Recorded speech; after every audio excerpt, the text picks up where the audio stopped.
दोस्तों, स्वागत है आपका हमारे चैनल एंजॉय स्टडी में। तो आज हम आपको बहुत ही अच्छा टॉपिक है बजट, जो आपको हम डिस्कस करने जा रहे हैं आपके साथ।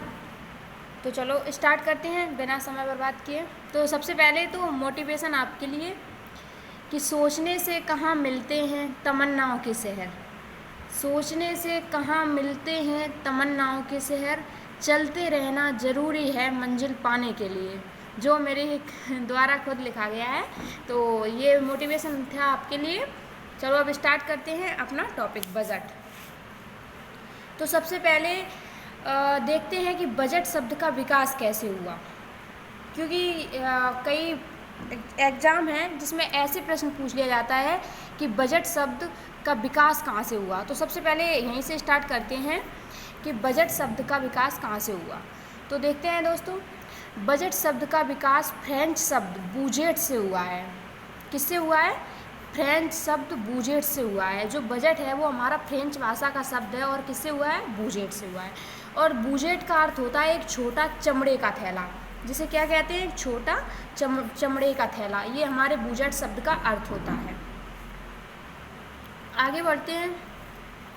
इंग्लैंड के प्रथम प्रधानमंत्री सर रॉबर्ट बालपोल ने 1721 से 1742 के बीच अपना वित्तीय दस्तावेज जो था, जो यानी कि एक बजट ही था, उसको एक चमड़े के थैले में रखा। जब बालपोल ने इस बजट को संसद में प्रस्तुत किया तो लोगों ने उनका मजाक बनाया और कहा कि बजट खोला गया, क्योंकि जैसे बहुत से लोग थे वो उन्होंने इस वजह से मजाक बनाया कि वो बजट था वो उनका किस में था?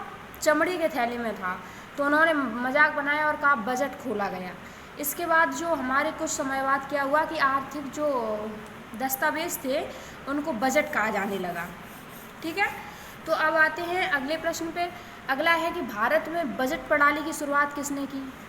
यहाँ तक तो हमारा बजट का अनुमान चला कि कहाँ से विकास हुआ बजट शब्द का, और बजट शब्द सबसे पहले किसने प्रस्तुत किया था और सबसे पहले कहाँ जो है बजट की प्रणाली की शुरुआत हुई थी। तो ये हमने पढ़ लिया कि सबसे पहले कहाँ हुई थी? इंग्लैंड में, और रॉबर्ट बालपोल जो थे उन्होंने इस बजट को सबसे पहले प्रस्तुत किया था। नेक्स्ट आता है कि अब बात आती है अपने भारत की। तो भारत में बजट प्रणाली की शुरुआत किसने की थी? तो भारत में बजट प्रणाली की शुरुआत का श्रेय जो है वो वायसराय थे हमारे लॉर्ड कैनिंग, उनको जाता है। लॉर्ड कैनिंग के समय में ही हमारे भारत में बजट प्रस्तुत किया गया था, और बजट प्रणाली की शुरुआत जो है वो किसने की थी? लॉर्ड कैनिंग ने की थी। चलो नेक्स्ट प्रश्न पे आते हैं। नेक्स्ट प्रश्न है 1859 में पहली बार परिषद में एक विशेष सदस्य सर जेम्स विल्सन, जो हमारे लॉर्ड कैनिंग थे उन्हीं की परिषद में एक विशेष सदस्य थे जिनका नाम था सर जेम्स विल्सन, ये भी एक इंग्लैंड थे।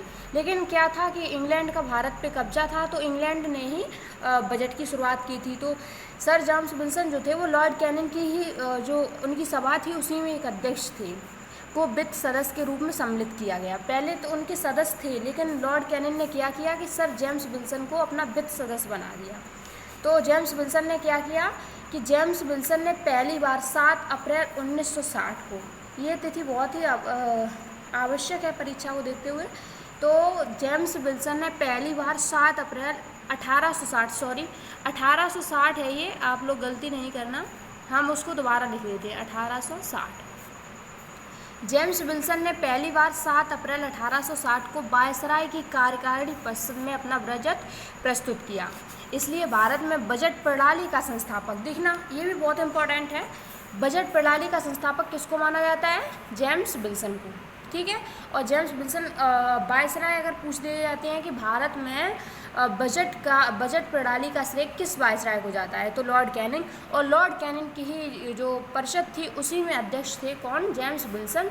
तो जेम्स विल्सन को ही बजट का संस्थापक माना जाता है। ठीक है, यहाँ तक आपको क्लियर हो गया होगा।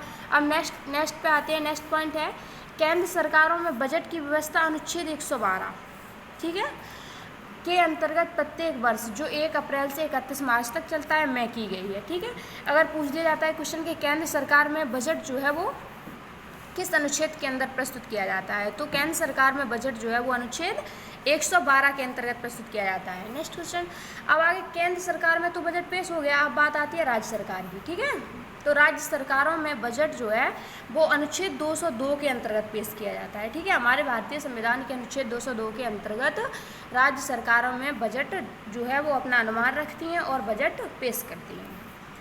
ठीक है, नेक्स्ट, भारतीय संविधान में बजट शब्द के लिए वार्षिक वित्तीय विवरण, अच्छा हम लोग इसको बजट बोलते हैं लेकिन हमारे संविधान में क्या है, इसके लिए एक शब्द है वार्षिक वित्तीय विवरण। ठीक है, तो हमारे संविधान में आप जैसे पढ़ेंगे तो उसमें ये नहीं लिख के आएगा कि राज्य सरकारों में बजट 2002 में अनुच्छेद 202 के अंतर्गत जो है वो पेश किया जाता है। उसमें ये लिख के आएगा कि राज्य सरकारों में बजट की व्यवस्था अनुच्छेद 202 के तहत, उसमें बजट शब्द नहीं आएगा, उसमें क्या आएगा, वार्षिक वित्तीय विवरण।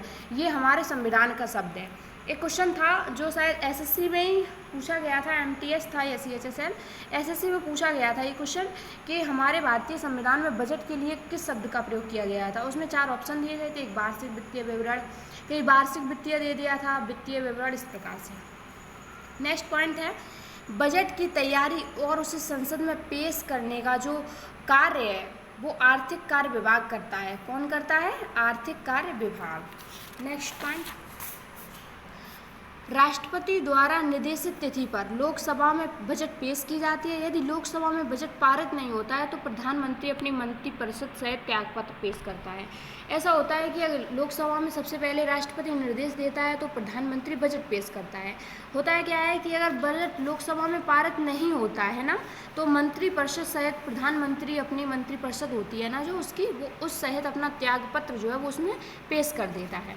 नेक्स्ट, प्रारंभ में रेल बजट और आम बजट को एक साथ प्रस्तुत किया जाता था। शुरू में जो रेल बजट था और आम बजट था इसको एक साथ प्रस्तुत किया जाता था। क्या हुआ कि 1921 में हमारी एक आकवर्थ कमेटी करके एक संस्था गठित हुई जिसने निर्णय लिया कि उसने निर्णय लिया 1924 में, 3 साल तक उसने विचार किया, 3 साल तक उसने विचार किया रेल बजट पर और आम बजट पर।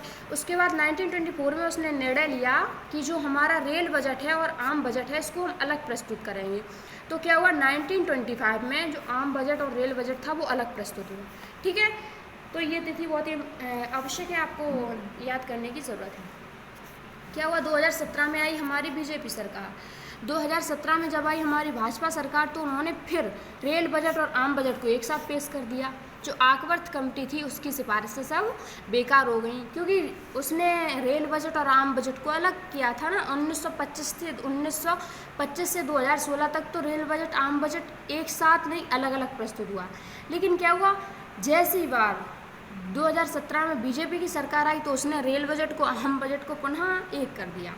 नेक्स्ट, अब आता है क्वेश्चन कि स्वतंत्र भारत का पहला बजट कब पेश हुआ था।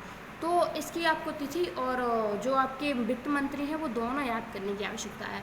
तो सबसे पहले 26 नवंबर 1947 को, 26 नवंबर 1947 को, देखो एक क्वेश्चन और यहाँ से, पहले वित्त मंत्री कौन, पहले वित्त मंत्री थे हमारे आर.के. षणमुखम शेट्टी। इनके द्वारा पहला बजट पेश किया गया था हमारे स्वतंत्र भारत का। ठीक है, हमारे स्वतंत्र भारत के प्रथम वित्त मंत्री कौन थे, आर.के. षणमुखम शेट्टी। अब आते हैं गणतंत्र भारत का पहला बजट। तो गणतंत्र भारत का पहला बजट जो है वो 1950 में जॉन मथाई के द्वारा पेश किया गया था। किसके द्वारा, जॉन मथाई के द्वारा। सबसे अधिक बार बजट पेश किया था उस समय मोरारजी जी देसाई ने, लोग 10 बजट पेश किए थे। ठीक है, तो नेक्स्ट क्वेश्चन, तो ये क्वेश्चन कुछ है आपके लिए, आपको इसका आंसर हमें कमेंट बॉक्स में देना है। बजट से लेकर जो भी आपके प्रश्न थे, जितने प्रश्न थे सभी आपके ख़त्म हो चुके हैं, लगभग सभी प्रश्न मैंने समाप्त कर दिए हैं। बजट से कोई भी प्रश्न आपका कहीं भी से आ जाए फंस नहीं सकता है, तो आप आंसर दे सकते हैं। ये 4-5 प्रश्न हैं जो मैंने आपके लिए लिए हैं। आप पता चले कि आपने भी पढ़ा है या ऐसे ही देख लिया। अगर पता चले आपको समझ में आया है तो आप इनके सबके आंसर हमको दिए। पहला क्वेश्चन है, गणतंत्र भारत का पहला बजट कब किसने पेश किया, जो हम आपको अभी पढ़ाते हुए आ रहे हैं। बजट शब्द किस शब्द से उत्पन्न हुआ है या किस शब्द से हुआ है या किस भाषा से लिया गया है। भारत में बजट प्रणाली का जनक या संस्थापक कुछ भी कह सकते हैं आप, किसे माना जाता है। और भारतीय संविधान में बजट के लिए कौन सा शब्द प्रयुक्त है। ठीक है, जैसे अब मैंने आपको अभी बताया भी था। तो इसके 4 प्रश्न के आंसर आपको हमें कमेंट बॉक्स में देने हैं। और अगर आपको हमारा वीडियो पसंद आई है और अच्छे से समझ में आई है तो ही आप लाइक करें और शेयर करें और सब्सक्राइब करें, अन्यथा कोई वो नहीं है, प्रेस नहीं है। अगर आपको अच्छे से समझ में आई है तो आप ज़रूर लाइक करें। धन्यवाद दोस्तों।